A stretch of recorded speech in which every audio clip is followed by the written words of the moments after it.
To the Tuesday, November 10th, 2020 meeting of the Reno County Commission.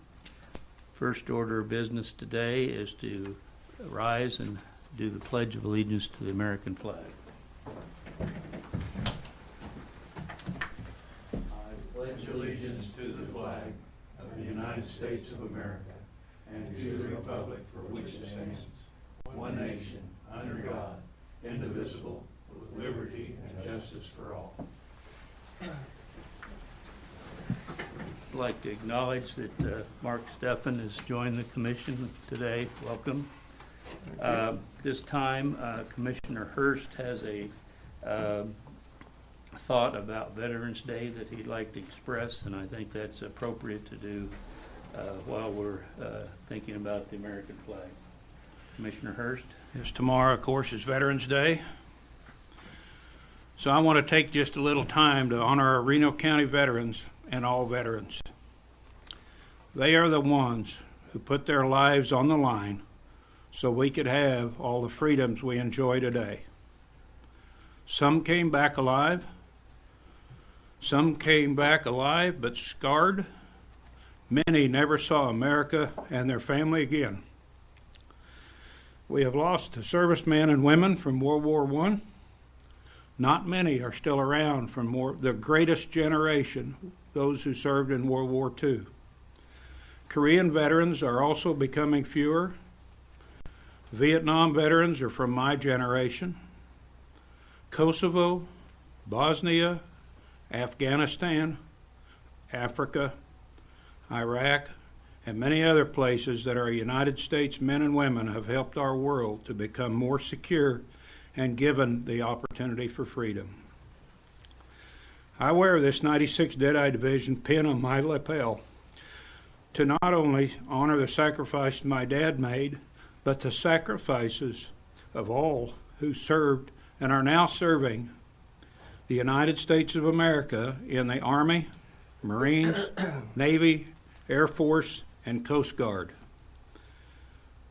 I want to make a little special request to please help fund the completion of the Reno County Veterans Memorial so that Reno County can appropriately honor those brave men and women of Reno County who sacrificed to keep this country free and give you the opportunities you enjoy. Thank you. Thank you, Commissioner Hurst, for those very appropriate remarks, and I hope everybody does, in their own individual way, celebrate Veterans Day on behalf of our military veterans. Thank you very much. I don't know that I have any announcements this morning, so we'll move on to our COVID update. Prior to Karen's introduction of where we're at, and then Adam's update and so forth, I asked staff to play a very short clip that was on Channel 12 late last week concerning some comments made by some of our hospital staff.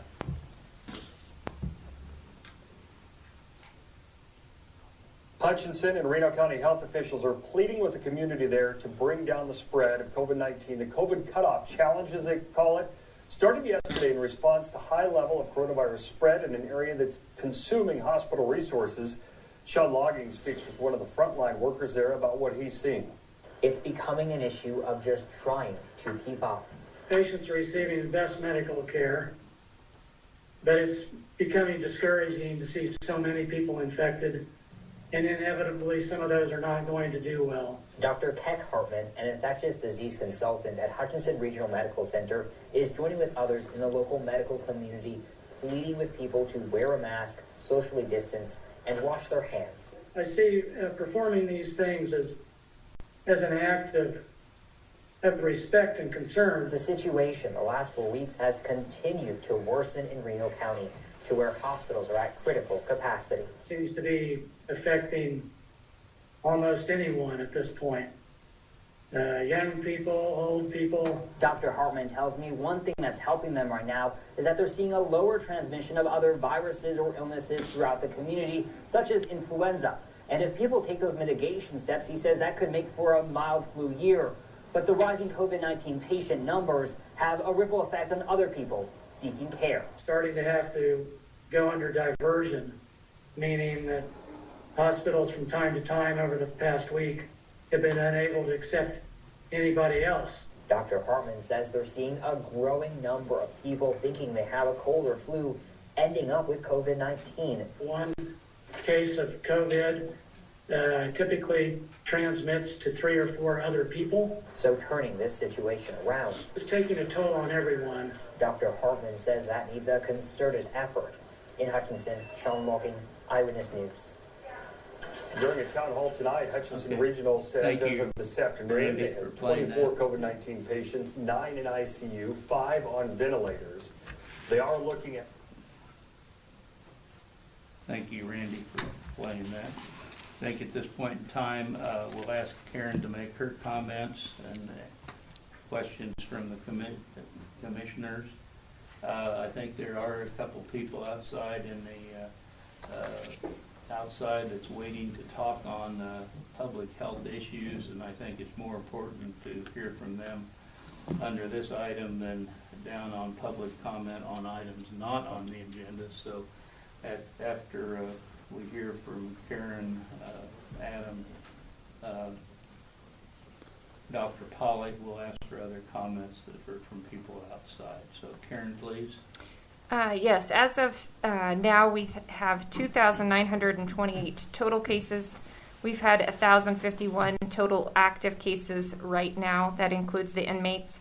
In our community, we have 479 active cases. We have a 14-day positive test rate of 36.3%, which is from November the 5th, and from a 14-day new case count of 510 of November the 5th. We've had 23 deaths. One of those we just found out about this morning, so we'll be sending out another notice on that. Have 33 clusters. In the last 30 days alone, we've had 16 deaths. How it is trending, we look to double those numbers by Christmas, unfortunately. The hospital is very full as far as what staff can handle. They have 34 positive patients in the hospital right now, 6 intubated. They're trending up in the high 30s for the last couple of days. They had 41. That was their spike over the weekend that they had. In active cases in long-term care, we have 28. So that's spread out over a few different long-term cares. That's very concerning. We have a new area on our dashboard. It's pulling in all the numbers from teachers and students, regardless of what school. So far, since school started in August, we've had 94 cases that would be related to a teacher or student. Those are the types of things that we have been looking at. And I know just that positive test rate, we're looking at what the CDC is recommending and what KDHE is recommending for school gating criteria. So there's a couple of different indicators. One's that 14-day positive test rate. So you're not just looking at something going up and down. You're looking at how much you're testing and what that really means. So it's, we have everything on the dashboard, and if you don't understand what it means, that's kind of a problem as we need to get that information out to you. So what they have said on a 14-day new case count and a 14-day positive test rate, those are two different indicators. And if you get into the red zone, you should not be in school. So we worked very hard with our community testing, trying to test asymptomatic patients to really look from all different angles as to what's going on in our community. Didn't want to overwhelm our hospital, obviously, and we were doing absolutely fine when school started. We were around 7%. And that's in the yellow zone. So we thought, well, that doesn't, we're still fine, and the hospital's not overwhelmed, so these kids are fine. We put them in school. Mind you, KDHE and CDC says if it's over 15%, as 15, it should be in the red zone. They should not be in school. We're at a 14-day positive test rate at double that now, at 36.3%. We know our kids are not getting a good education if they're at home. Most schools and boards of education have said, no, we want to keep the kids in school, at least in a hybrid mode. And the Board of Education can do that. But we do have an overwhelming amount of cases. We haven't really slowed a whole lot down as we've continued to do sports. And this is the state of Kansas, not just Reno County. This is our country in general, have these kind of numbers going on. We're looking at staffing of hospitals and how you can get relief. And the only way to do that is to pull from other places in the hospitals. They are shutting down elective surgeries. And we're not just talking about, a cosmetic surgery. That's not what you consider elective. Sometimes that's a hip that somebody has a really hard time waiting on.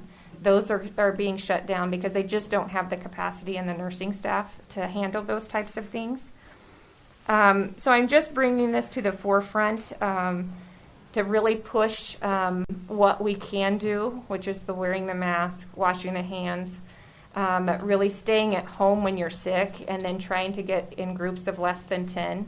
And we pushed the cutoff COVID to kind of really reiterate to citizens what we need to do here. I would urge this commission meeting to have a Zoom meeting. We proved last week when we had the cutoff COVID challenge and we had the evening town hall meeting. Everything can be done by Zoom. So, I mean, it is important to do those things. We're in a small room. You guys are in here for several hours. You are social distance, and I appreciate that. But it still doesn't alleviate the fact that we have people that are in higher risk in this area. And so I just want to send that message that it would be safer to do on a Zoom, and we can do that. And it also lets people see that we're doing all the things that we can do in our community to slow the spread. Any comments about your request for the people on the 10-day program? We've had good feedback. Businesses have joined in and they've helped us out. I know Dillon's has taken a stronger stance going in there that they need to wear a mask, and they've asked people to leave if they didn't have a mask on. So we've had support from our businesses. Karen, and you have children. Mm-hmm. Adam has children. I don't know who else has children here, but we at least have grandchildren. We have grandchildren. I think all of our emphasis has been on the physical aspect. I would encourage, and I know you guys are swamped, okay? But I would encourage you, and I haven't heard, maybe you've already done this, but I am extremely concerned with our school children. We've had, you just stated, we've had 94 cases in the school over approximately 75 days. I think the gating criteria is wrong for schools, but I don't make those decisions. From what I am hearing out there, is there's a tremendous of anxiety, stress, more youth on what they consider a suicide watch than there's ever been, and the school counselors are just swamped, from what I understand. Maybe not every school counselor, but I think a lot of them are, from what I have the knowledge I have gained. We're messing around with our future generation by only emphasizing the physical situations. And I think that, in my opinion, that we are spending way too much time on the physical and not paying enough attention to the mental aspect. We've heard from, just last week, we heard from Prairie Star of their increases. And it's difficult, no matter how good an education a parent has. There's other things besides just the education. I know I mentioned before I sat 6 hours on a Zoom meeting, and I didn't have any distractions to speak of. I didn't have toys in the next room. I didn't have a phone beside me to play games on. I just feel that somehow we need to get these kids back in school and pay attention to their mental aspect. Now, that's more of a talk than it is a question, but I would encourage someone to pay attention to these school counselors to see what they're having to deal with, rather than just the physical aspect. So thank you for letting me rant and rave. Okay, Karen? Thank you. Because I know you have kids and you have the same problem, same situations too, that you have to deal with at home while trying to do your job. And same way with Adam and many others. Okay. I'd like to completely agree with what Commissioner Hurst had to say there. And, last week I stated that the survival rate among Kansans in the 0 to 17 age group is 100%. Is that correct? I think there was one death here in Kansas of a young person last week. It was even Could be. before you spoke, but I'm pretty certain there's been one. Underlying. I have not heard about that. I'd like verification of that. And again, this all kind of moves into that focus protection. And what are we doing in regards to focus protection? We do know that 55 and older group, you start to see the survival rate decrease, and the nursing homes are problematic, and we seem to be having lots of spread into the nursing homes. So I'm curious as to what changes are being made to help solidify protection of the people at highest risk. Do you have any insight into that? I think that's what we have been doing all along. They've locked down nursing homes. We had, the shutdowns to start with. And really what we are doing is just continuing on in that model. People don't necessarily identify themselves at high risk.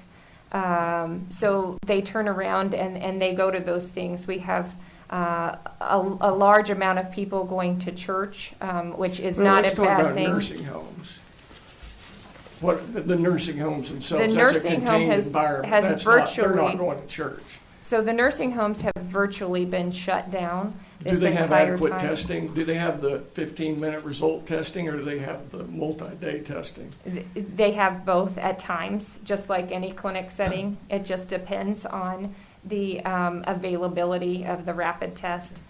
They do have the PCR test. They have been required to do testing twice a week, especially if they get a test in there. What happens is the employees are generally bringing it in, and that's one thing that they talked about, the Hutch Correctional Facility, specifically with the inmates. The inmates did not bring COVID into the Hutch Correctional Facility. It's community spread and the workers that brought it into them. And it's the same thing, generally speaking, in a nursing home. So it's pretty clear in the nursing homes, if you don't have the rapid testing, even if you're testing employees twice a week, you've got open windows when infections can come in, because you don't really know what the status of those people are coming in and out. So I would think that would certainly be one thing we could move towards. Let's talk about some more about what we can do. Just wait a second. That staff has to be there to take care of those people. Well, that's not the point I'm making. I'm talking about the point. If you take a test, it's valid for 1 spot second in time. Well, then maybe one of the things that you could do is to help us get more tests in Reno County so that we can test more of those Well, it people. is. That's a good point, because we did have an unfunded mandate came out of the state for the nursing homes, and that put a huge stress on them. So that's an excellent point, and that's something we can certainly work on doing. But we have to understand the limits of testing, and I don't think those have been discussed at any length. Karen, Mark, may I interject here? I've been following, you haven't had the privilege of reading the Nenasko Valley News, and that we get it here, so we all share that. Prairie Sunset Home Pretty Prairie has done an excellent job in letting people know what's been going on and how it's going on. So may I hand you this? I really don't need it. I really don't. I've had lots of phone calls with the nursing homes. I can look at it after a bit. I've had lots of phone calls from the nursing homes. It tells homes. you what they're doing. Yeah, they're reaching out for help, and they're desperate for it. And it was really came from the unfunded mandate. But yeah, that's again the whole point of it's the focus testing or the focus protection. And, then we can get into the fact, it sounds like a real issue is the hospitals. What are steps are we taking to help empower individuals to be prepared if they do catch this disease and stay out of the hospital? Have we networked with folks to let them know simple things like zinc and vitamin D and aspirin and that sort of stuff at home? Or do we have a good educational program going on out there? So with every virus, we have always been teaching, all the things that you need to do to stay well, is maintaining good health by, exercising and eating correctly. Now, with the virus, there's things that you can't change that put you at high risk. Obviously, your age. Obesity is something that we always talk about, but by the time you're going to catch this virus, you haven't changed your lifestyle habits, that obesity is going to catch up with you. High blood pressure, we know, can either be dealt with, because of heredity, that you can't help it, or you lose weight and you exercise and you bring your blood pressure down as well. Diabetes is the same way, lose weight, being more healthy. Those are programs that go on at the health department each and every day, regardless if we have COVID or anything else going on. Yeah. Okay. One last question. Dr. Jay Bhattacharya, who's one of the lead authors on the Great Barrington Declaration, he's an MD, PhD in economics. Back in April or May, he did a study where they went out into the Santa Clara, California area where he's from and did antibody testing on a huge number of people. And what I'm doing here with this story is I'm kind of defining what science is. We use that word very, very loosely and inappropriately. So he put because it's not the cases of diagnosed China virus that matter, it's the infections. And so they went out and did tens of thousands of the antibody tests and then compared that to the death rate, and they came out with a 0.2% mortality rate, okay? And subsequently, there's been 82 other studies across the world that did the exact same study and replicated that data of an overall 0.2% mortality rate.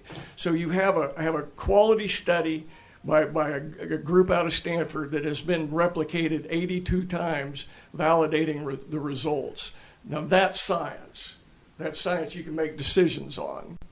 We've clearly in this we're using anecdotes to make a lot of decisions on, and it's very, very focused on deaths, which is I pray every night that nobody dies from this, but that unfortunately that's not a reality. But we do need to look at the collateral damage, and we need to have a balanced approach to this. So with that in mind, why do you say it's safer to do this by Zoom? Do you have good studies and replicated studies that to validate that? If you're at home and you're away from people, you're obviously not spreading the virus. You got validated studies that show any of this, or is this anecdotes? So the only way you're going to spread a virus is by a host, which you know that as well as I do. A host, having a host there.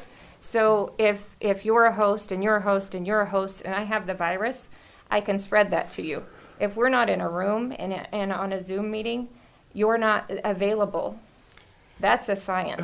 No, that's a connect the dots. And I'm not going to disagree with you completely, but again, this is just more decision making based on anecdotes and not proven scientific theory. So, I disagree with your request that this be done on Zoom. Well, I appreciate you coming in, Karen. Yes. I really do. And getting us the data, getting this information, and having a chance to have some dialogue with you. So appreciate it. Yeah, and I do too. I really respect your stepping up and taking this job. It's obviously a thankless task, and you're working so hard, and I do appreciate and admire. Well, in line with that, Commissioner Stephan, I think that you can ask Karen questions without being derogatory towards her answers. She answered your question that she said that she thought that Zoom would be safer. And I disagree. Well, that's fair for you to And I disagree. disagree that I was derogatory. Okay, thank you. I do not agree with that in any way, shape, or form, and I do not appreciate your insinuating that I was. I'm happy to look at the tape with you, Okay, thank you. so please don't do that. Thank you, Karen. Adam, do you have things for us this morning? Good morning, Commissioners. Adam Weiss, our Emergency Management Director. I'll touch on a few things this morning. The first is the State Disaster Declaration. The State Disaster Declaration is set to expire on November 15th, which is just 5 days from now. We hope, for the sake of all the counties in Kansas, that does get extended. What that State Disaster Declaration does for us is it provides support through the state agencies. So not only is their Emergency Operations Center open, but if we need any resources from the state, they're a call away, they're a form away. We can fill out a form, we can get personal protective equipment for medical care facilities, etc. So we'll be watching that closely, and we hope that does stay in place. As of November 9th, the Kansas Health and Environment reported an incident total of 103,553 positive COVID-19 cases across Kansas. That's an increase of 5,920 since it was last reported on Friday. Non-congregate shelters in Kansas, there's still 7 of them, 7 counties with non-congregate sheltering. Reno County is not one of those. They currently have 124 individuals in there. That's up from 86 since last week. KDHE updated quarantine guideline for Kansas as well. What's different on that is they added South Dakota to the list. So if anyone in Reno County travels to South Dakota and then comes back to Kansas, they will have to quarantine for the 14 days. The only other U.S. state on that is North Dakota. Last week in a press conference, Governor Kelly advised that the western Kansas counties are seeing an impact where the nearest ICU is over 6 hours away of availability. And then I wanted to share a post from Scott County Emergency Management. This kind of hits home. Last night, our local hospital had to send one of our own community to an out-of-state hospital due to COVID-19 complications. Why? Because there are no ICU beds available across the entire state of Kansas. We have reached a tipping point where the ICU availability is day to day and hour by hour. So to me, that should kind of hit home for everyone in Kansas, that especially our western counties, we're at a tipping point. Our ICUs are full, and we need to do the best we can to try to prevent the spread of this virus. That's all I have for you this morning. Do you have any questions for Are me? there questions about them? Either one of the commissioners? Nothing? Thanks, Adam. Thank you, Adam. Okay, at this point in time, the chair will recognize Dr. Scott Polly, who's been one of our consultants to the county in regard to COVID. Just a few things, and one is to relay a message from the hospital. Unfortunately, they couldn't have a representative here now. They're doing a good job of trying to pull some data to make the numbers that are reported real to people, what that means. One thing we had spoke about was looking at COVID numbers compared to other things, motor vehicle accidents. And these would be COVID numbers that result in hospitalization, stroke, heart attack. They haven't finished punching the numbers, but they did relay back to me, if I can use their words, that the numbers are startling. If things keep up as they have the first week in November, we're on track for 200 admissions through the month of November. And then regarding strokes compared to COVID, the month of October, they had more COVID patients than they do stroke-related patients over a quarter of the year. So we think about what a hospital is usually set up for: urgent, non-emergent, emergent surgeries, ER visits, all cardiac-related issues, heart failure, myocardial infarction, heart attack, all of that. On top of that, we added something in a month that's more than the strokes we see in a 4-month period. I think they'll have more numbers to kind of make that more real. These numbers will also help them project what to do as far as these increasing numbers of need, and unfortunately, is that in some way going to displace individuals that have needs other than the COVID? To use analogies that others have used for me, is there's only so much room on the elevator, there's only so much room on the boat. We have seen cases where we've had to transfer non-COVID patients out of here to out-of-state places because there's no room. I think the hospital is doing a great job trying to flex as much as possible. If we need an inch, they'll try to give an inch until they're all, spread so thin that something's going to have to give. I don't want to speak for them, but I know they weren't here, so I wanted to get that data to you guys. And what they're seeing and feeling is consistent with the White House memo that came to the state 2 to 3 weeks ago. And that memo was saying the state of Kansas is doing a poor job, especially in rural areas. And that memo asked, re-educate, not just those greater than 65, they use the 65 group, but also the healthy, especially the undergraduate level. And they highlighted the need for social distancing, masking, decreased groups of individuals. They didn't cite any specific studies on that, but their policies are all based on the studies that they have done and the experts that they do have. I could pull a lot of those studies from PubMed. I can tell you this, I don't think they're basing all that, at least I hope not, just off anecdotes. So, Have you read them? There's so many people much smarter than me. Most people are, I would say. But if there were to be a policy shift, that might be 2 groups that we go to see if there should be a policy shift at the state or national level, because still the memos that they're sending to us and the instructions to us are more consistent with mitigation measures. On the sheet with the graphical stuff, that's what we're seeing as far as symptomatic people in the outpatient setting. If this acts as a precursor, our upwards trend now of more than 30% of our symptomatic, and these would be outpatient symptomatic, so usually sniffles, runny nose, cough, mild short of breath. This may be a predictor of what we're going to see more of in the next 2 weeks in the hospital. I'd love to see this have crested and coming back down to give all of our inpatient colleagues, our nurses, our intensivists, anesthesiologists, who I think we're trying to pick up another one because we're so spread thin. I was hoping this had gone up and crested so we could say, hey, there's some relief coming. But our current projections don't show that. It shows that things are going to get worse. I, for one, and I can't speak for everybody, am against mandates and legislative orders on to do stuff. But our analyst was able to run some projections based on the CHIME modeling, which factors in many factors, including how good a community is doing at social distancing, et cetera. And it's pretty drastic. I have the modeling in here somewhere. We're projecting that our hospital census is just going to keep growing drastically over the course of the next 24, 28 days, and so is our ICU cases, including those needing vents. But based on the modeling, if we were to improve by just 40% what we're doing electively in the community, we would see those numbers actually reverse themselves. And over the course of 30 days, our hospitalizations would likely be half of what they would be if we don't. Her history is our best measure of how well we've done. Projections are exactly that, projections.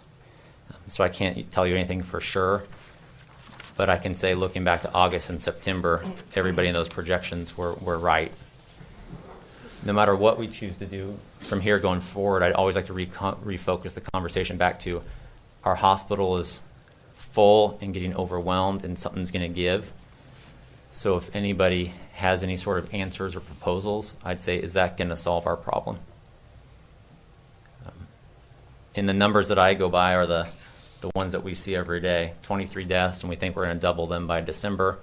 We have so many people in the hospital. We're turning floors that aren't ICUs into ICUs. We can all walk over there now and see that, so I can't deny that. Projections, we could always, agree to disagree or disagree and disagree. But what's currently happening, we can't deny. In regards to focus protection, I think that's a great thing, which we've kind of talked about from the start. In regard to nursing homes, they have been testing a lot, especially for the last 6 to 7 weeks. Their frequency of testing is based on the community test rate. A lot of that is rapid antigen testing. There are some issues with rapid antigen testing, so a lot of times we reflex to a PCR. That's all based on the pre-test probability of whether somebody has it. So how we how we interpret that result is based on if they're symptomatic, asymptomatic. There's also exposures in the facility. If we do reflex, we do reflex to a PCR. Some facilities have rapid PCRs, which are different than rapid antigen. I'm speaking rapidly, and I know a lot of people don't care about this, but I think there are some questions regarding it. Even if you focus protect somebody, you're not putting them in the bubble. So the more cases in the community at large, the more you're being bombarded from all directions. Your defenses only matter so much at that point. If our positive test rate in the community was, say, 5%, your likelihood of getting it's low. The positive test rate's so high, you're getting attacked from all angles. Your likelihood of failure is through the roof. The other thing about focus protection is not only psychologically are we bad at self-identifying as high risk, we're also bad at electively and then effectively isolating ourselves if we are at high risk. Okay. Guys, I need some clarification here. I don't understand what Dr. Pauly's relationship to the commission is if he's an outside speaker. We're well past our 5 minutes that everybody else is afforded. Okay. I would prefer to be asking questions at this point rather than just letting him move on as he wishes. It's not particularly helpful to me at this point. Well, I think that's a decision the whole commission needs to make. Well, but let me explain. Let me. Yes, Dr. Pauly, our request, day one, was to the Hutchinson Clinic and to the Hutchinson Hospital to be community members in helping us control what we've got to control. So Dr. Pauly and the other people that come from Hutchinson Hospital are here at our request. That's the way I understand it. Would you agree, Commissioner Hurd? That is true. We asked, when Nick left, we asked the three entities here to, I want to say Prairie Star, but is that right? Prairie Star, Hutch Hospital, and the clinic to be available, maybe not all three, but some of them when they could be, to be available as kind of a consultant, kind of an aid to our health department. So, Dr. Pauly, are you speaking as the unified voice of the Hutchinson Clinic? I will speak in that regard, and I will avoid personal opinion. And I should have clarified, I was attempting to answer a question that was actually asked to Karen, so I did a poor job of asking you if I could attempt to answer that question for her. I do think we need to keep things moving forward, and that at some point questions is the better way to do that. And I'm more than happy to attempt to answer anything I can. And if I can't, I will let you know. Okay. Let's talk about what we could do to keep patients out of the hospital. You know, it seems to me, and you feel free to please correct me, but we've kind of moved towards, you know, in the medical community, we're giving them a oral steroid and an antibiotic, if that. No, and no. What are we doing? So those treatments are based on the IDSA guidelines, and those are based on hypoxemia and need for supplemental oxygen. So typically those are not in the outpatient treatment regimen right now because the studies do not show in an outpatient setting those avoid progression to anything more severe. So as of right now, the treatment algorithms based on the studies, of all which are very new, are based on pretty much a transition from a mild, moderate, or critical threshold of illness. So hit the treatments real quick on outpatient treatments. What are you doing for people who come in? Well, the best thing is kind of like what you do in anesthesiology or what we do prior to you guys seeing them for a procedure. A lot of it's a risk analysis. Some of that's based on symptomatology. Some of it's based on labs. The risk stratification based on labs is very new, and that's all going to be kind of based on data that's been labs, what labs? So we're talking about D-dimer, LDH, CRP, CPK, because rhabdo is so common. All of that in addition to usually their SaO2, which in an outpatient setting is kind of our trigger for somebody should go in addition to obviously what they look like clinically. That's all very new. And on the inpatient side, that's kind of algorithmic. On the outpatient side, we're still ruling out things like pulmonary emboli and DVT because the risk of venous thromboembolism is so high with that. And that's actually what a lot of younger people are diagnosed with. And we do see those deaths nationally in the 20s or 30s. A lot of times they're associated with usually microemboli. Excuse me, but what you all are saying is a little over my head. So may I suggest that somewhere along the line you can kind of either dumb it down or get together and then explain it to us a little later on a little later time? on exactly what you were saying. Okay, I'll boil it. I'll boil it down. Don't go too long. I'll boil okay? it down a little more. The biggest thing on the outpatient side is a totally different type of treatment and evaluation than we've always done. It's diagnose pneumonia and treat it. In this case, we're not just treating that individual. This becomes community medicine, which really became into its advent in really the last 12, 15 years of medical school education. It's a conversation of, sir, you are or are not positive. Who do you live with? Do they have multiple sclerosis? Do they have cancer? So it's a complicated, interesting new paradigm for medicine. So in essence, then, excuse me, doctor. Sure, go right ahead. In essence, it depends upon the patient, what his conditions are, and at the present time, plus what he has going on within himself. Yeah, so and that's how you treat them. Because I know there've been, for instance, I know some folks who didn't get any type of medicine for a week, and then had to have some. Yeah, most don't need it. Unless it's they're so needing individualized, is Yeah. what I'm saying. We're clearly missing the group that doesn't need it originally, and then they progress. And that's where you look at the maps of like hydroxychloroquine being used across country, and in states that have a Democrat governor, it's being shut down. In states with Republican governors, it's being used. And we're clearly at a point from a hospital status that we need to get out of the box on what we're doing, and we need to look at some other treatment options like hydroxychloroquine, like nebulized I think steroids. that, Well, we don't- I we think don't- that, quite frankly, is a doctor's situation, and I just as soon get on with Right. the meeting. I'll touch Well, on those no two. offense, Matt. I'm with you, but I think it's important, and Current- I think focused currently- question is very helpful. Currently, hydroxychloroquine is shown not to be of benefit, so it's not used. That's why it wasn't used for our president. And we want to stay away from anything nebulized. That aerosolizes the virus, and you really if you're infected and we can get away with something other than nebulizers in your home, please don't use it. In the medical settings, we don't do nebulizers unless we have a negative pressure room. And that's herd thinking. That's not proven, and so you're shutting down what appears to be an effective treatment based on herd thinking within the medical community where there's not science backing it up. We got to do a better job of educating patients ahead of time and not focusing on scaring them quite as much. I do want to just quickly point out, because I do think you need to be careful. You're out in the public, and you're talking to a lot of people, and I think you have to be very, very careful.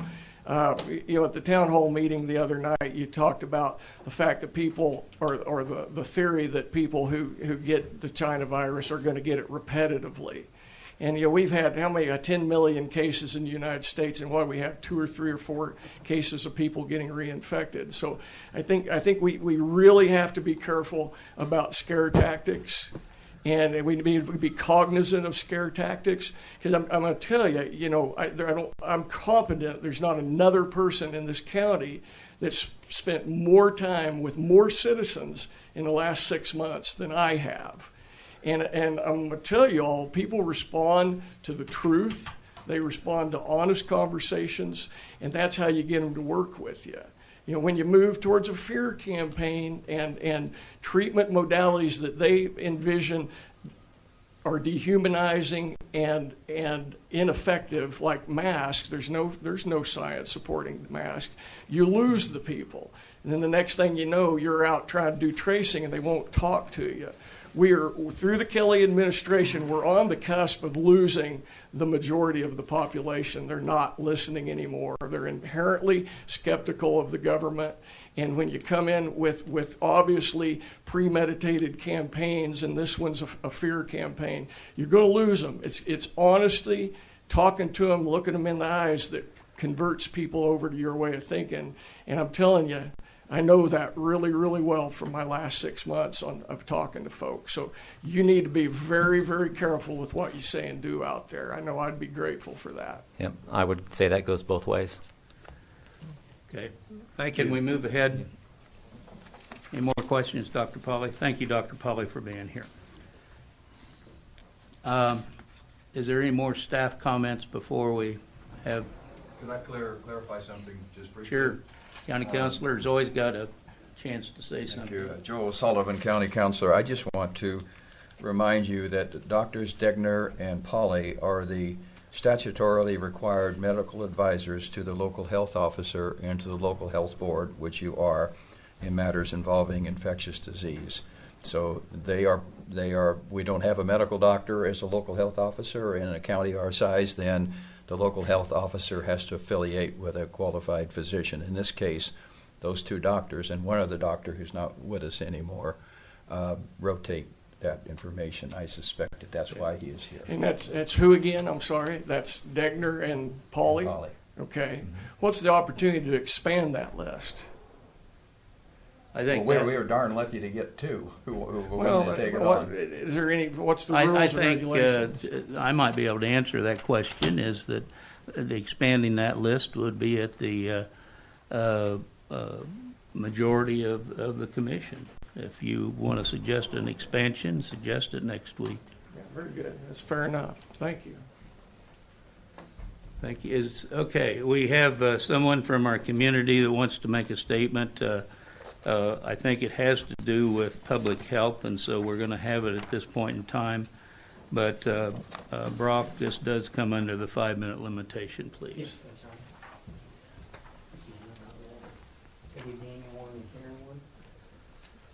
Do I need to state my name or anything? Yes, please, your name and address. Okay. My name is Brock Wells, 212 West Avenue B, here in Hutchinson, Kansas. And I would like to speak about, the concern about the COVID in our community. I do want to apologize. I did not catch. We basically got cut off right when Dr. Pauly got started out there, so I do not know what you guys talked about when Dr. Pauly was up there. So there's a problem in our community. Okay, it's a very divisive problem in our community, and the group of us do see a solution, a possible more compassionate solution to this problem. Okay, and that's the Great Barrington Declaration, which I handed you all a copy of. Now, we are very sensitive. The Hutch Regional and the hospitals, I think you guys have touched on this, surrounding hospitals are actually maxed out, not because of beds and equipment, but because of staffing. All right. Now, our community, which Commissioner Hurst touched on earlier, is reeling a little bit from the damaging physical, mental, and social aspects of these policies, of these COVID-19 policies. Okay, China virus fatigue. Okay, basically is what we'll call it. And children are struggling in the schools, okay? The children that are remote learning and hybrid learning, they are struggling in the schools. I just had a young sophomore from Bueller yesterday come into my office, ask him how school's going. He says, I'm tired, and I'm having a hard time keeping up, okay?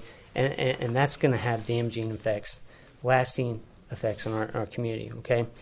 And I've also heard, I don't know if this is accurate, people are starting to resist the community tracing aspect because people are start losing trust in government policies. I'm not sure if that's accurate, but that's what I've heard. The people and local businesses are not going to survive, or in my opinion, they're not going to refuse another lockdown. So I don't think that is adequate. And I can say that is because you see what's happening in parts of Europe, in Australia. Those people are locked down to the brim. Talking about destroying small businesses in Europe, London, Paris, in Italy. Okay, and so out of these problems, the group, which I know Dr. Stephan had brought the Great Barrington Declaration up for last week, but this is really these epidemiologists and public health scientists have concerns about the damaging physical and mental aspects of the prevailing policies, and Dr. Stevens talked about the focus protection, okay, and I'm not going to read all this because we don't have time, and it's touched on a lot of it, but what some of the quotes out of here, okay, is the greater, some of the results of these lockdowns and policies are leading to greater excess mortality in the years to come, with the working class and younger members of our society carrying the heaviest burden. Keeping students out of school is a grave injustice. Okay, and then it talks about the vulnerability to death from COVID is 1,000-fold higher in the old and infirm than the young. So children is far less dangerous than other harms, and that is including influenza. And this is something that we can take the weakness of this virus and really exploit it. And that is what these gentlemen and ladies have done with this declaration. Now, it also says the most compassionate approach that balances the risk and benefits of reaching herd immunity is allowing the minimal risk to live their lives normally to build up the immunity to the virus through natural infection while better protecting those who are at higher risk. All right? And they also state that we do not need to wait on a vaccine to reach herd immunity. Now, the vaccine can help it, but we don't need to wait on it. And we're seeing that in other countries and other states that have not done any lockdowns whatsoever. I think you guys have touched on the nursing homes, so I'm going to skip that part. The vulnerable should immediately be allowed to resume normal life. Washing hands, staying at home when the sick are practiced by everyone to reduce the herd immunity threshold. Schools and universities should open in-person teaching. Extracurricular activities, sports should be resumed. Low risk adults, should work normally rather from home. Restaurants and other businesses should open. Arts, music, sports, other cultural activities should resume. People who are more at risk may wish to participate if they would like. And the society as a whole needs to enjoy the protection conferred upon the vulnerable that build up herd immunity. Now, and the one thing that they don't touch on is masking. Okay. Brock, your time. Okay. Please. You have a couple sentences, please. Okay. I was just saying they don't talk about masking in here. The masking has been very, very politicized. The evidence is overwhelming that the masking does not work. So instead of mandating it, we should allow people to wear it if they want and respect each other's opinions. Okay. And Thank you. Thank you very much for being here. Brock, you allude to the fact that there's a lot of research that looks at masks and shows their ineffectiveness in preventing spread of a virus. Would that be some information you could pull together for us and let us have so we could review it for ourselves? Yeah, Jim Meehan, who is a MD researcher in Tulsa, Oklahoma, has the best comprehensive, I guess if you want to call it, report put together.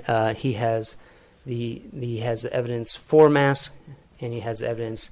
Why masks don't work. And then he also has put together an evidence-based list of 17 harmful ways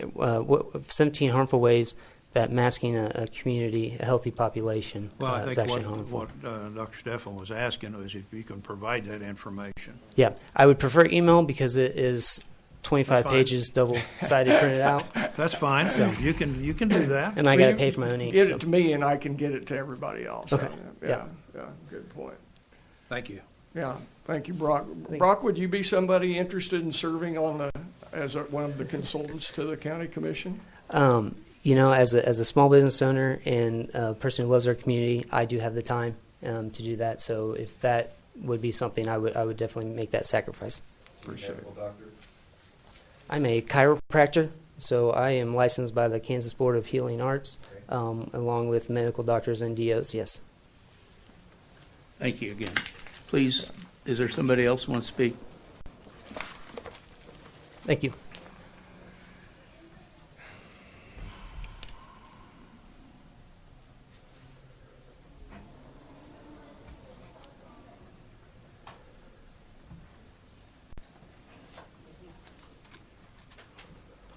No? Okay.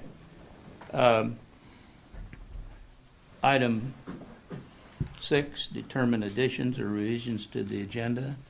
Do any of the commissioners have any additions to the agenda they'd like to make? I have none. Mr. Steffen? County administrator additions to the agenda? Yes, I'd like to add Don Breton to give an update on Water District 101. Okay, and where would you like that? Could add him to put him at business items, maybe after the health departments. Okay, So be put it at E, okay. Is there a motion by one of the commissioners to amend the agenda, include Don Britton as an update on Water District? I so move. Is there a second? Second. Thank you. Please call the roll. Commissioner Hurst, Yes. Commissioner Steffen, Here. Commissioner Sellers? Yes. Okay, our consent agenda this morning consists of 4 items. Vouchers by the county of $693,563.90.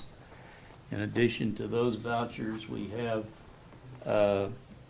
COVID vouchers to people that we have previously approved once they gave validation of expenses of $49,738.33. Issue a letter of support for Tex KDOT grant application for the acquisition of 2 ramp-equipped minivans. 2 resolutions. Item C is Resolution 2020-32, which is something we approved last week. Item D is Resolution 2020-33, which the Commission approved last week. Is there a motion to approve the consent agenda? Commissioner, before you make a motion, just on the vouchers, Yes. that number is $339,484.35. Oh, okay. Where did I pick up a bad It was number? just one line item. Oh, okay. Please give that to me again. $339,484.35. And that's part of the CARES Sparks. Yes. Okay. I would move to approve the consent agenda, including the CARES Sparks money that's given out to the, as we approved before. Straighten that motion up, okay? And as presented by staff. Is there a second to the motion? Second. Is there any discussion? Not, please call the roll. Commissioner Hurst? Yes. Commissioner Stefan? Yes. Commissioner Sellers? Yes. Moving on to item 8, business items. Item A is appoint a vice chair to the Reno County Board to be effective immediately. Are there nominations for a vice chair? I nominate Commissioner Hurst. Okay. I would second that motion. I don't think this is a motion item though, so is there any other nominations? Not. There's a motion to nominate Commissioner Hurst. Please call the roll on approving Commissioner Hurst as being vice chairman. Commissioner Hurst? I think I'll abstain. Okay. Commissioner Stefan? Well, you gotta speak louder on that. Yes? Yes. Okay, thank you. Commissioner Sellers? Yes. Now, Mark, I got chastised many times for forgetting to say yes, and I would say here. Yeah. And I you caught thought on about quick. that the I first caught- time. I caught on quick. We've all done that. I can remember that myself. Item B of the business items, appoint a substitute for Commissioner Ron Seller's seat on the November 12th, 2020 canvass. I would like to have somebody else take my place. I've contributed money to a campaign that's going to be decided by that canvass, and I just do not feel like it's appropriate for me to be one of the deciders of which total ballots count and total ballots don't. I do understand that the canvassing committee does not see a ballot, so they don't know which way a person votes, but I would feel more comfortable not being involved in deciding whether someone wins or loses is on the situation. I appreciate your consideration. And I on believe that Randy Partington has agreed to take my place, so if it's agreeable, I'd like to appoint him. I would move to appoint Randy Partington as a substitute for Commissioner Sellers on the November 12th canvass. I will second that. Is there any discussion? If not, please call the roll. Commissioner Hurst? Yes. Commissioner Stefan? Yes. Commissioner Sellers? Yes. About it all the time, too. Okay.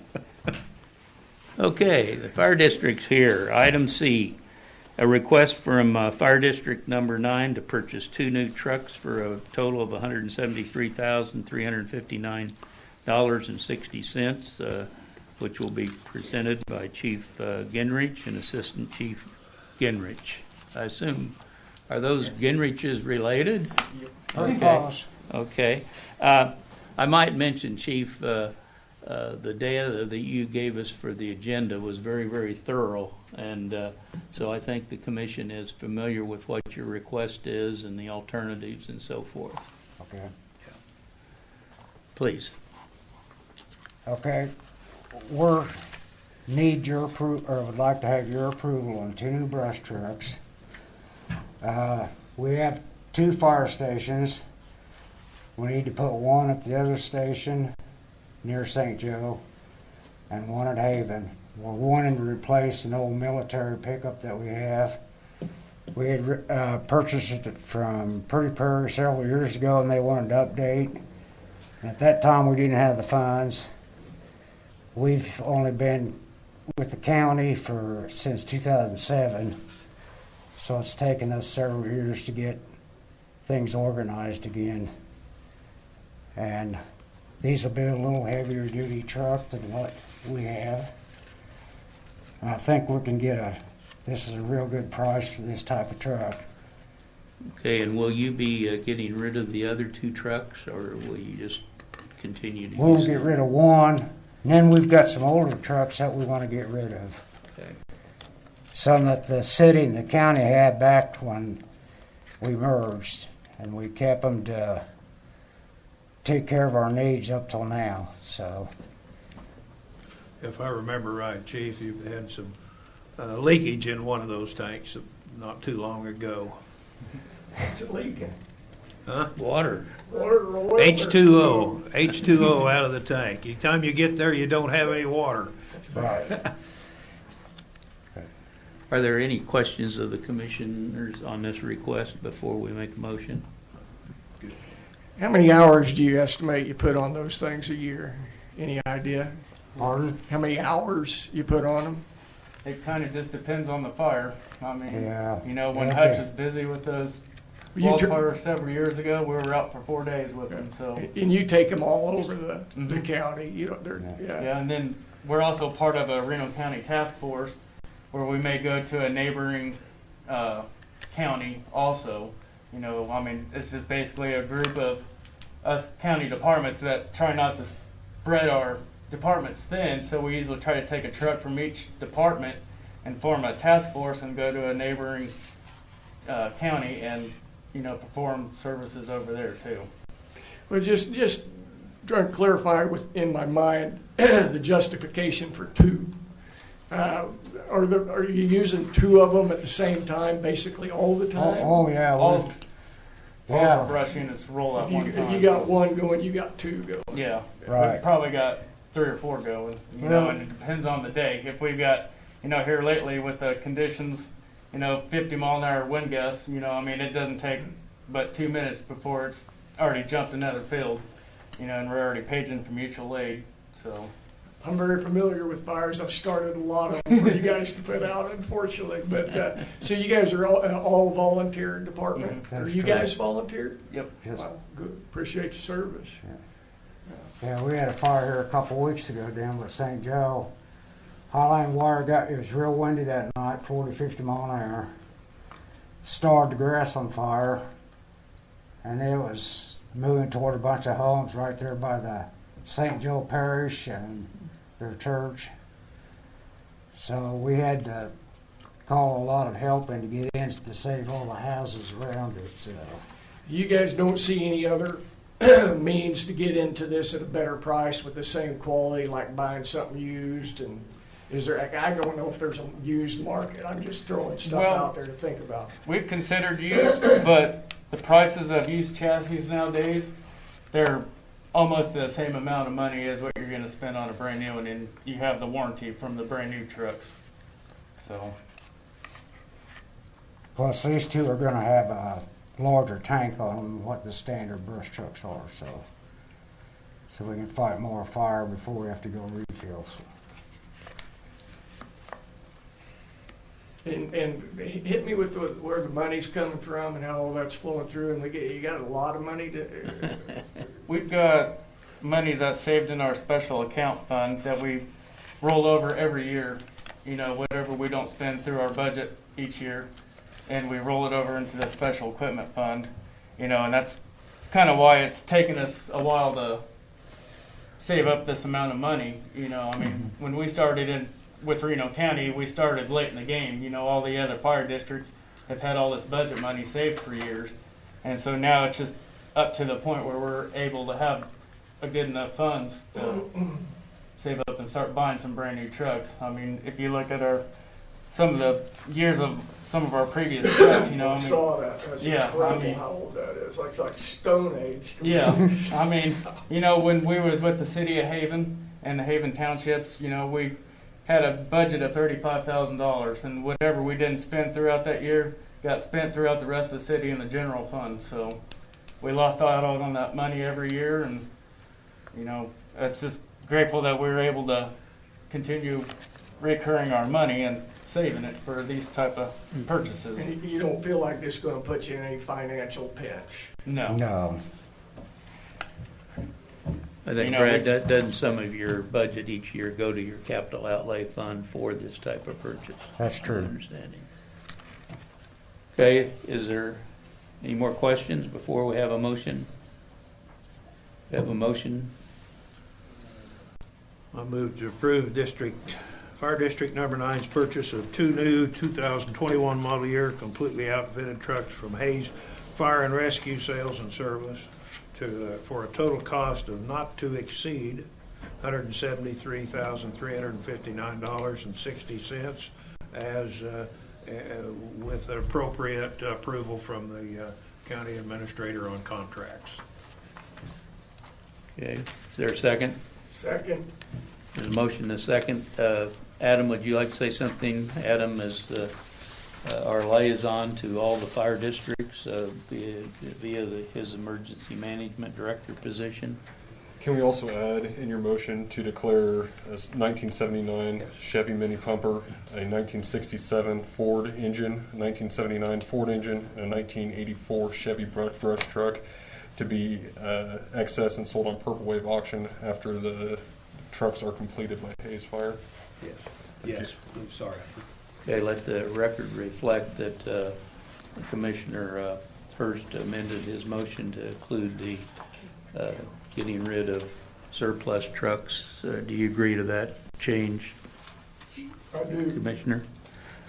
Okay. That was kind of where I was headed when I asked you if any trucks were going to be deleted on that. I saw that in this presentation. Okay, we have a motion and a second to approve this purchase by the fire district. Please call the roll. Commissioner Hurst? Yes. Commissioner Stefan? Yes. Commissioner Sellers? Yes.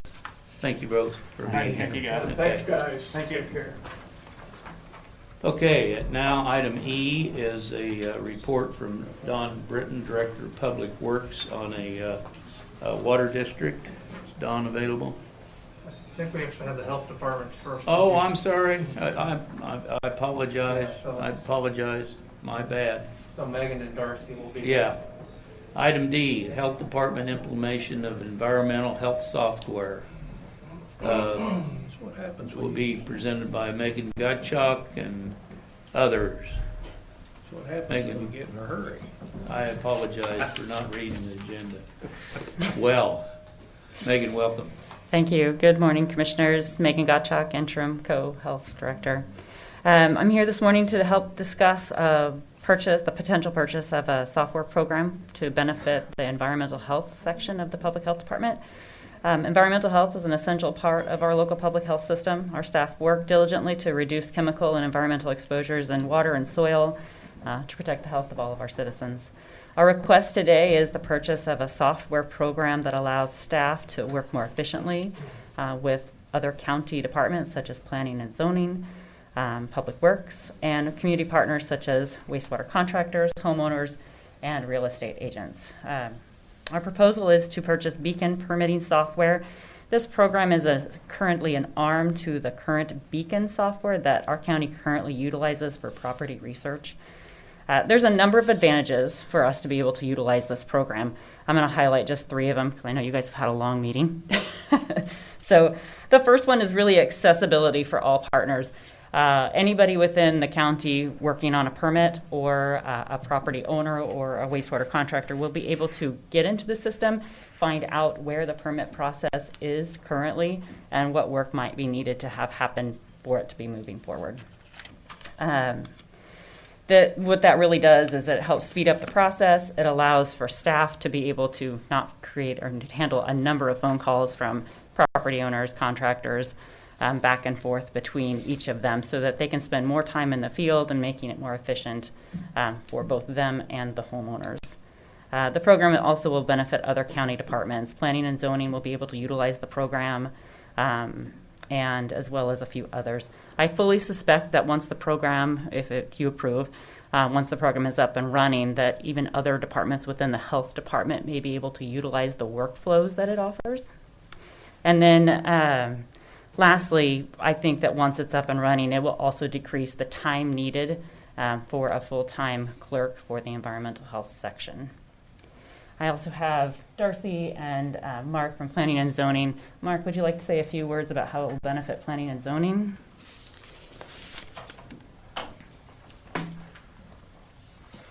Mark Von Atchen, County Planner. Good morning, Commissioners here.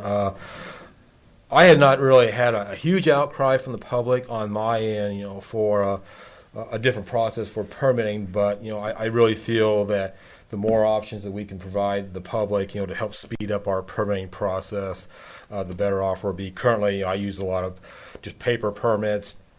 The public has to mail that in to me or drop it off at the office here.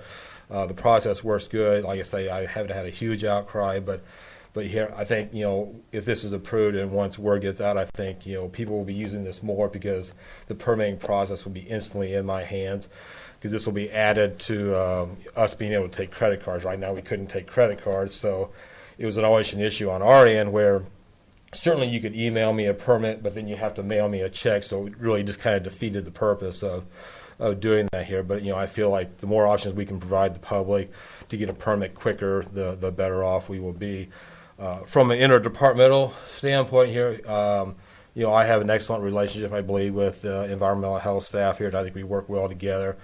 It'll speed up my time, because currently I have to take a permit application and a site plan, scan it in, and then send it over to them, whereas if the public now just scans that in and does their permitting online, I'll be able to see that instantly, but also the health department will be able to see that instantly, and they'll be able to get that and start reviewing that process so they can get me comments back so we can get a permit to an applicant a lot quicker than what we do right now. So those are really only comments that I have. I fully support this program, and really I would stand for any questions if you have any for me. How many days do you think it'll save for you? I would say it would probably save an average of probably 3 days. 3 days, and I say that because I think once a person submits an application, it probably takes the health department approximately maybe a week, because that's not their only job, is to review my permits here. But I have to get that application, send it over to them. It takes probably on average a week. So if they can get that permit instantly, they can get looking at that and send it right back to me, and I'll know where it is on that process. So I believe that it will save probably at least 3 days time for the public. Okay, thank you, Mark. Yeah, I have a thank you. question of Darcy. Darcy, if you'd come forward. I believe one of your tasks of many is concerning all this, the approvals of the septic tanks that That's go correct. in. And in my 2 years on this commission, I've probably had more calls on septic tank approvals than anything. Is your understanding of this software that you're wanting to buy, will that help this process along? And I know part of the septic tank approval relates to the contractors getting you the information Correct. that needs to be in that application. Will this software allow that contractor to get you what you need quicker? What it actually allows is the applicant, either the contractor or the property owner, to better monitor the permit process so that they can actually see, okay, we have the application in, staff have done the soil profile, and now we're waiting for the contractor to submit plans. What seems to happen, we just even recently had a case where the owner was struggling on trying to figure out what seems to be the holdup, and it took a day of emails between us working it back in between Mark and myself to respond that we are still waiting on your floodplain permit approval, or I'm waiting on something from your contractor. And then this way they could log into their account or log into their property and actually see what's going on and what we're waiting on. It also allows the applicant and the contractor, when they submit their application and their money, to request an appointment to go ahead and get that scheduled, and makes it go a lot faster for staff. Documentation will actually occur as well within the program. Instead of now it takes us 4 or 5 programs just to document one email. So it really makes things more efficient for staff. Looking at property information, we do receive a lot of requests on that as well. And it can take staff up to 30 minutes just to try to track down where that property file is. Is it still paper or is it electronic? Are we currently working on it? Is it in closure? So there's a lot of expedited features to the software program, and it allows a flexibility for it to be customized on how Reno County does their permit process, or how Planning and Zoning wants to do their permit process. So it makes it very simple. There are going to be times when we have clients that do not have access to internet or don't have email. And we'll have to work with those, and we can actually take their paper application and then submit it into the program as well. I think it'll be a huge benefit for a lot of parties involved. Seems to me like if you got to wait for 3 days on a flood permit, there's some communication problems there, and it can't all be solved by a computer. But I'm not going to get against this, but it appears to me that you pick up a phone call and say, hey, where's my flood permit? It just, if you got to wait 3 days, that's ridiculous. I mean, if you've ordered it, it just doesn't seem right to me. I see. There are times when somebody submits an application that there are other agencies, as in floodplain, where the state has to also review the plan. So there will be a delay on that. Okay. And it will be more obvious to the applicant that there are other agencies looking at this as well, not just the 2 local, not just Mark and myself. Yeah, so sometimes it goes outside to other agencies for review as well. All right. Thank you. Clarification. Sure, yeah. Thank you, Darcy, for your Absolutely. answer. Okay, are there other questions of the health department or the planning department? And I believe the IT department was part of this application too. They are not here. They are in support of the purchase of the program. Okay. And I think that they like it because it definitely has a connection to the current beacon system that's already in place. And Megan, haven't we visited quite a while back about this too? This has been something that's been on our radar, and honestly, they are using an access program. We've tried many a times to figure out what's the best data process to help us manage our data within the health department, especially in the environmental health section. Access is going to phase out, and so we really will be in a world of hurt trying to figure out what we are going to do with our data, how we are going to communicate. So we do need to move on something. What's your timing you anticipated to get up to speed and have this within your department? We are hopeful by the end of the year we have it up and going. The data input process will probably flow into the new year, but once we get the process going, the company has been really useful and helpful to answering our questions and getting moving when we're ready to go. Are there other questions of the commission or on this issue? I'll be anxious to see if it does, if it really speeds things up like you say it does. I hope it does. Yeah, we all do too. Make a priority on septic tank permits. Yeah, it's just too complicated. There's too many people in that process, and the user gets confused. So, okay, is there a motion by Commissioner to approve this? I would move to approve the Health Department's implementation of environmental health software to include an agreement with Schneider Geospatial LLC for beacon permitting software services at a cost of $42,630 and an internal hardware upgrade at a cost of $7,512 for a total project cost of $50,142 as presented by Megan Gottschalk, Interim Health Co-Director. Okay, do we have a second? I would second that motion. Is there any discussion? I think this has been planned, and it's set. You have money set for this in your capital reserve, don't you? We are utilizing a couple grants, as well as planning and zoning, that will be helping to pay some of the bill, as well as some capital outlay from the health department. Yes. Megan, I saw those grants in the application, or well, in your data that you provide. Where did those two grants come from? Do you recall? One of them is from the Sunflower Foundation that we applied for a year ago for technology, and this is the perfect use for it. Okay. Okay, is there any other questions? I'll call for the question. Please call the roll. Commissioner Hurst? Yes. Commissioner Stefan? No. Commissioner Sellers? Yes. Okay, thank you, Megan, Thank for you. being here. Motion passes. Okay, now I think we're ready for Don Britton on item E, which is an update on a water district.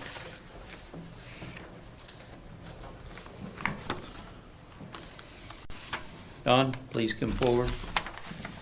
Please introduce yourself and the issue that you have for us today. Morning, Commissioners. Don Britton, Reno County Public Works Director. We have an issue with 101, Rural Water District 101, and that's at Yoder that supplies the water for the public at Yoder. I'll explain what's led up to this and the temporary fix to this with your permission to go forward with it. Annually, a water quality sample is collected for monitoring nitrate levels. The maximum nitrate level for a community public water system is 10 milligrams per liter. On July 8, 2020, a sample was collected and tested, and it came back at 11 milligrams per liter, which is beyond the maximum allowed.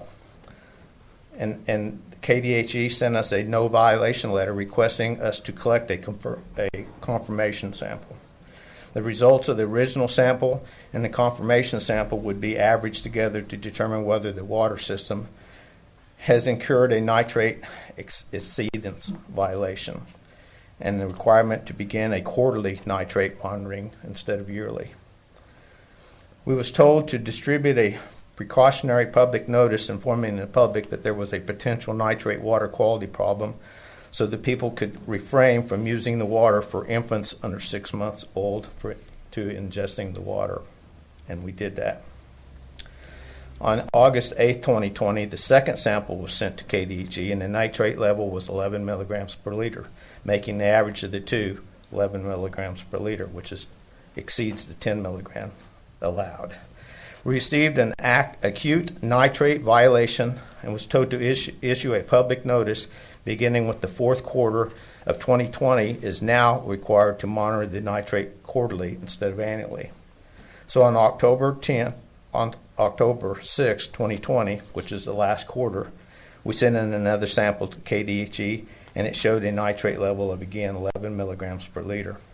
We issued a public notice and was required by KDHE to provide free bottled water for all infants less than 6 months of age, nursing mothers of infants less than 6 months of age, pregnant women, and other at-risk customers as identified by a healthcare provider. So that's everybody in the Yoder area we had to provide water for if they asked for it. Now, the temporary fix with this is we have an emergency source water purchasing agreement with Water District 3, which is at Habit, the old military base. And I'll go ahead and hand that agreement out to you so you'll know more what I'm talking about.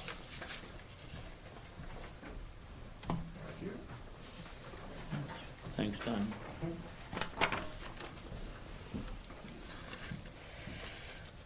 On 8/15/1997, there was an agreement made between Rural Water District 3 and the Board of County Commissioners of Rural Water District for Rural Water District 3 to provide a water supply to Rural Water District 101 under certain conditions. Paragraph 4, the agreement reads, Rural Water District 3 will provide an uninterrupted supply of source of water to District 101 upon the district's determination that its currently available source water quality or quantity is compromised, which is the quality is compromised.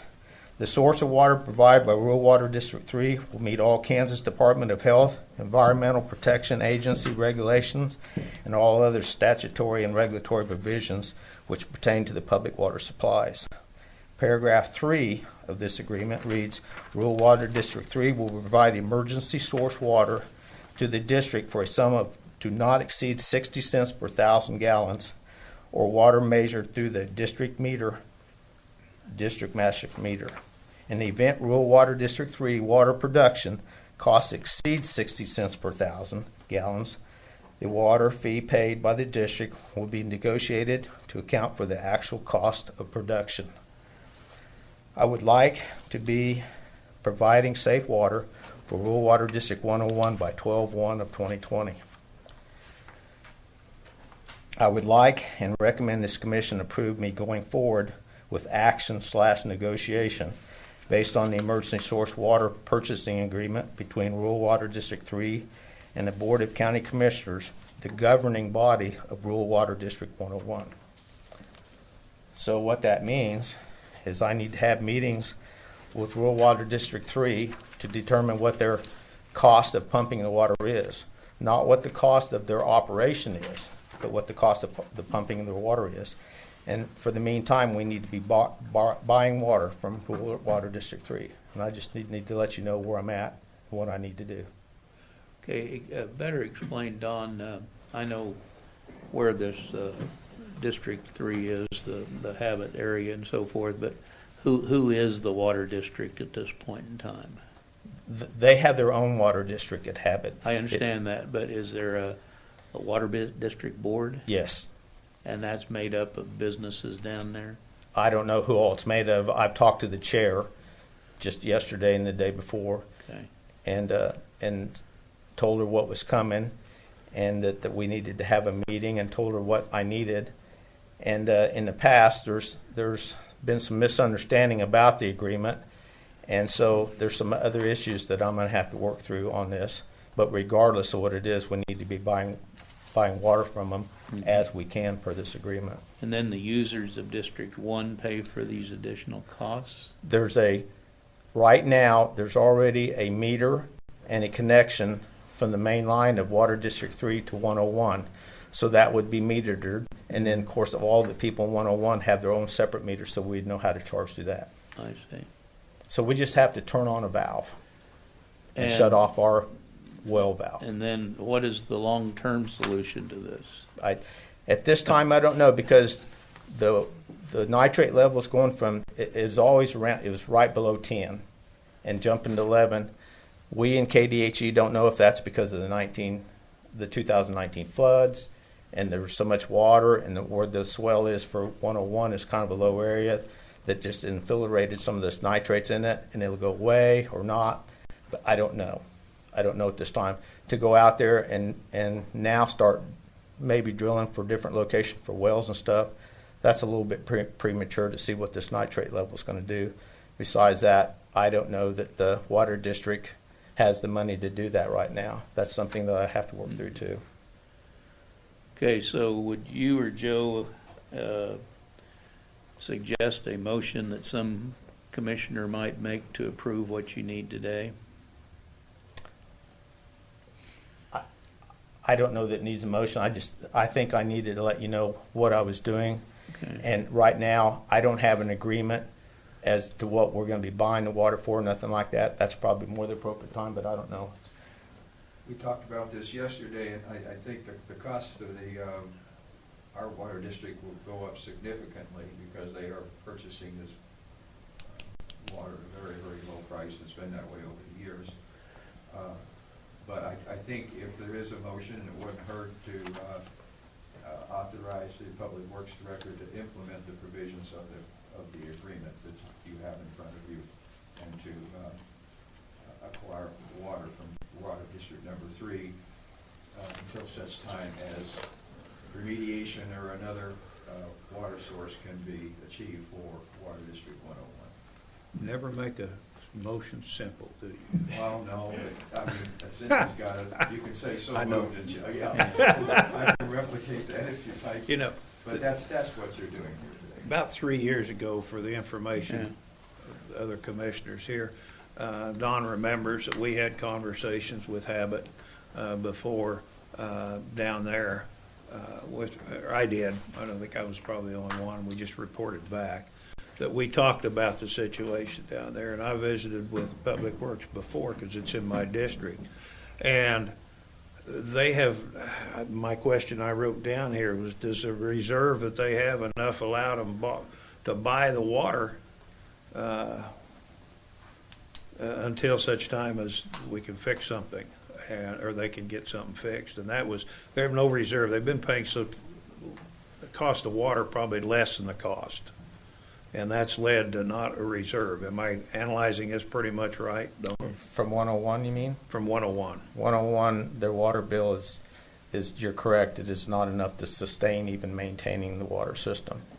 I think this is one of those things that in time, and I know you're working on, Mark, for your information, and we've had this here before, is that there's also some sewage situations down in both of the districts too. And so I think you're busy working on solutions or potential solutions to those lagoons that both properties have. There's 2 separate sewer districts in there too. And so I think it's one of these times, I mentioned to Randy, I think we need to have a commission meeting down there just to inform the people and to hear from them and explain exactly why their costs are going to go up and how, and give them different opportunities to look at the water and the sewer in both of those. Because if I remember right, those 2 wells, Habit's well as well as 101 well, they're not too far apart. No. About a mile, less than a mile. Less than a mile. But one's up a little higher and the other one's down a little lower as far as elevation's concerned. Whether that has anything to do with it or not, I don't know. And then, fortunately, the plume from the old air base hasn't moved much of contamination. That's another factor involved. That was the original focus for the 1997 agreement. That was what we thought might impact is the plume from the Naval Air Base. Yes. But it's not exclusively applied to that, but that was the focus back then. So it's going to be some serious things to look at. And I think at some point in time, Don, when you feel, and Randy, you feel it's right, I think we need to have a commission meeting down there so people can understand all the things that are happening. Well, right now, as far as the sewer districts down there, it's all being engineered right now. And I have them working on 3 different options. So once we figure out an option and those costs, then we figure we start having those meetings and need to have those meetings. All of our water and sewer districts throughout the Reno County that we're in charge of, other than the Highlands, need to be completely overhauled. Yeah. Okay. Just as I'm just trying to give Okay, you a I little agree, background. Commissioner Hurst, with what you said, that we've got some serious issues down there. Don's kind of updated us that he is working on it. And I totally agree that we've got some really serious situations with what the future is going to be for some of those folks down there. So, Don, I think Commissioner Hurst saying just as soon as you're ready to meet with us on potential solutions, we need to make that a priority on county staff to see what we can do for both water and sewer for those folks. Okay, did anybody make the motion that the county councilor so adequately presented? I thought maybe you might repeat it, but I would so move. I thought it was pretty good. Covered what you needed to do. Is there a second to that motion? Second. Motion to second. Is there any other discussion? Please call the roll. Commissioner Hurst? Yes. Commissioner Stefan? Yes. Commissioner Sellers? Yes. Thank you, Don, for Thank being you. here, and good luck getting that solved. Okay, at this point in time, we're ready for the county administrator report. Randy, what items do you have today? Okay. I passed around kind of a request for bids. I was just giving you letting you know that I will be sending this out to financial institutions in the area and across the state for tax credits. This is the elevator repair retrofit that was completed in December 2019. The tax credits are valued at $40,224. So I will be sending those out hopefully this week to see if we get some bids back on those. Just giving you an update there. And then I had emailed our financial advisor on bonds, and he replied back this morning. We will go out to the bonds or look at bond discussion in December at a commission meeting to go over all the options. In January, ask for a resolution that authorizes the bonds. February, adopt a resolution, hopefully, and at the end of February, we could be able to close the bonds if the commission agrees at that time. Those bonds are for the 2 bridges that are currently being worked on, the Nickerson area and 43rd Avenue, and then also the courthouse repairs and the landfill.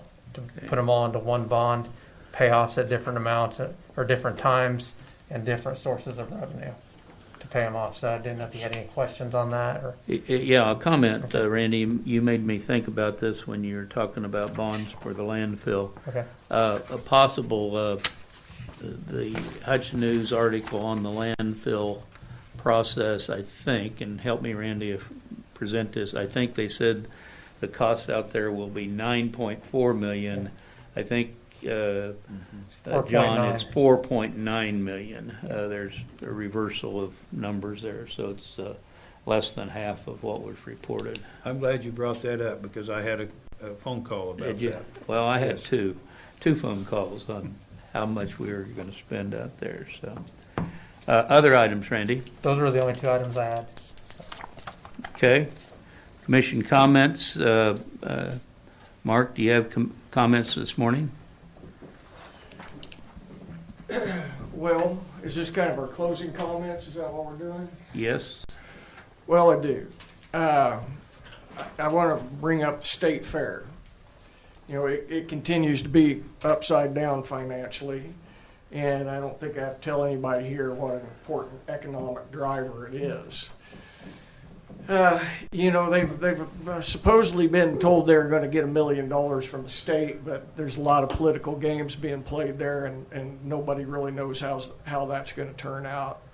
I know Senator Berger they're having a board meeting today where they're talking about some options to use some money in a different way than it was originally intended, and I know they're drawing on the Hutchinson Community Foundation money that's designated to them, and so you know, they really have kind of pulled out all stops to try to keep the doors open. And, you know, what I think we should consider looking into is a way by which we can use some of the CARES money that came to the county.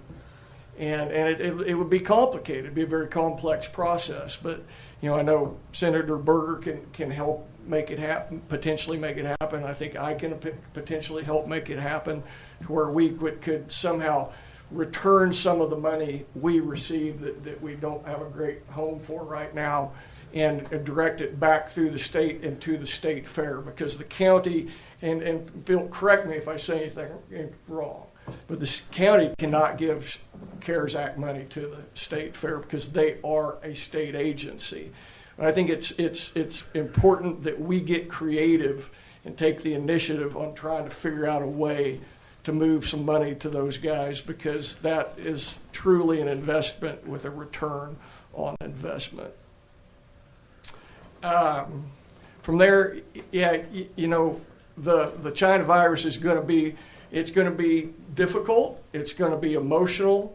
And it is politicized, and so we're going to see some hard discussion that will go on, and I think once the legislature gets back into session, it's going to change a lot. The narrative will change a lot, because for the past 6 months anyway, you know, the Kelly administration has been the only one contributing to that. And we need to be prepared. We need to be open-minded. We need to have a broad field of view as we move forward with dealing with this virus. And with that being said, there's lots of good work to do. Let's do it. Okay, thank you. Commissioner Hurst. What I had to say, I said it first thing this morning, so. Okay. Well, and you said that very well. Mark, we agree on something. If we can, I'm being told that we might have some surplus money on that COVID, and if we can somehow make that happen, I personally think that that would be a good use of that. So we'll ask Randy and Joe to see if, do we have any better update now as far as monies that the schools might not spend? Some discussions changed last week of what was eligible, so we are hoping by the end of this week to have a better number. Okay. Commissioner Sellers, I wonder, the state fair has a foundation too. And that might be a source. They did receive Sparks Fund I on thought they did. nonprofits, and the state fair received some money for PPE. As Commissioner Stephan mentioned, we can't give them any money for revenue replacement or just give the money to the state fair.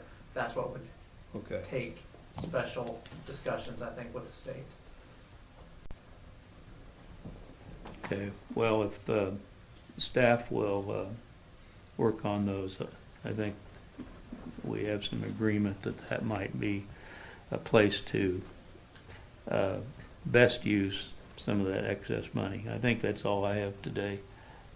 Except health department's gone. Randy, do you know there's a flu clinic Thursday? I think that's important that people be aware of that.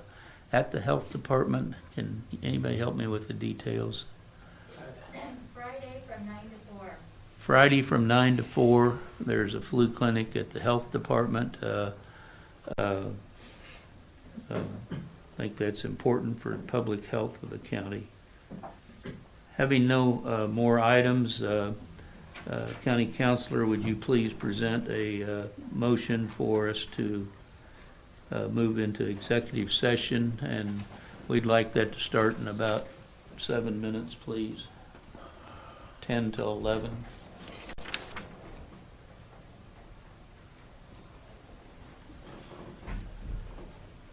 I move the board to recess into executive session for not to exceed 30 minutes to confer with the county's legal counsel on a privileged legal matter, that being the potential leasing of county-owned real estate for commercial internet communication equipment and other purposes. No formal decision will be made during or after the executive session. At the conclusion of the session, the board will return to the regular session and move to return for a second executive session to discuss non-elected personnel in the health department. For the first executive session, the county councilor has requested that the Public Works Director Don Britton and County Administrator Randy Partington remain for the executive session. That it? Yes, sir. Is there a second to that motion? Second. I would. And also that should include the county councilor. Right. It's not on there. And who's included in the second session? The same. We'll make the motion for You'll make a new motion. new motion, so it's not necessary now. Right. Okay. I think I heard a motion and a second. Did I hear second? Okay. Please call the roll. Commissioner Hurst? Yes. Commissioner Stephan? Yes. Commissioner Sellers? Yes. Thank you.